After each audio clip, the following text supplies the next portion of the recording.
The market sells off as we approach key levels. Are the bulls in trouble? This is Invest with Jacob.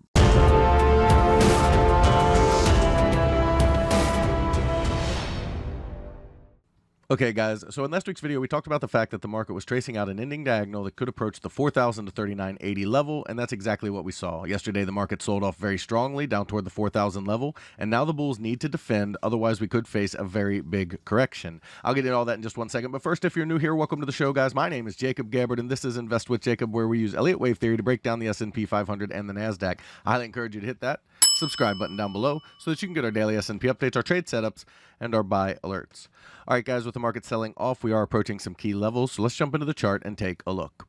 Okay, guys, so here we are on the 1-hour futures chart for the S&P 500, and coming off the top, we have a lot of overlap in the structure, and what that creates is very complex situations, and it's really where Elliott Wave has its weaknesses. In the micro counts, when we get a lot of sloppy action like this, it becomes very difficult to discern exactly where we're headed because diagonals are so difficult to trace out. There are other complex patterns that could be playing out, but we're looking at two main patterns that I'm watching right now. So off of the high, our first pattern is still looking for this C wave to complete and then wave 5 up toward the 4250 to 4300 level. However, given the overlap and the microstructure I just talked about, I don't have high confidence in either of these counts until the market gives us a little more information. So this is a time where we sit back and wait. For that count, okay, we would be A, B, and tracing out the C wave here, which just pushed through a little bit past the 1.0 and 1236 area today. But we have all the way down to 39.80 for this target.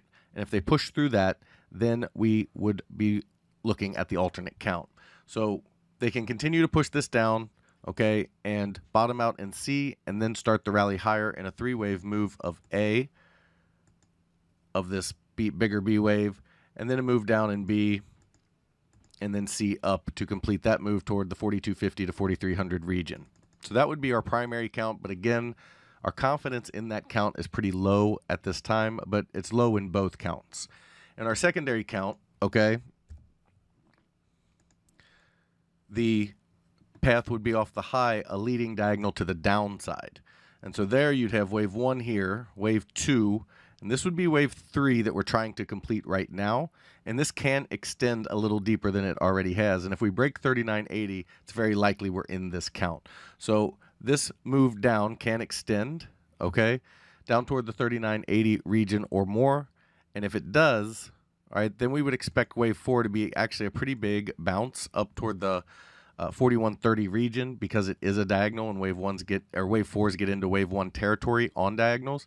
And then we look for this first wave to complete, okay, wave 5 down after that.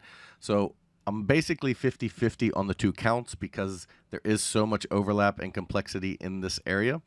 And until we get clarity from the market and break some key levels out of this area that we're in, we're just not going to be as confident in trading that kind of action because we don't have the setups. So the two counts that we're looking at, again, we would be bottoming in C right around this 4,000 to 39.80 area and then going higher in an A wave bounce that should take us toward 41.80 to 4,200 and then a B and C to complete that move. Or we are bottoming in wave 3 of this leading diagonal towards the 39.80 or even lower area on that because wave 3s can extend, and then we'd be looking for a bounce as well. So in the very short term, we are looking for a bounce. The question is will it be a dead cat 4 or will it be the A wave of the start of the next move? The height of that bounce will probably tell us the difference because they're both going to be 3-wave moves. So 4130, 4150 area, wave 4. Above that, we're looking at the A wave. Over on the NASDAQ, pretty standard that we'd be looking at the same type of setup and situation where we have this ABC playing out to the downside, headed towards that 12,093 or lower area that we talked about for this wave 4, and then we look for wave 5 higher after that in a 3-wave move.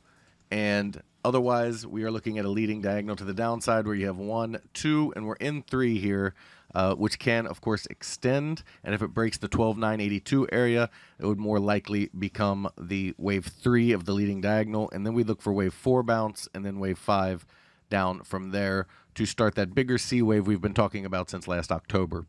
So this move here, again, a lot of overlap, again, a lot of complexity, which means we kind of sit on our hands and wait until this clears up. And then once we see a proper trade and a proper setup, we get in the market.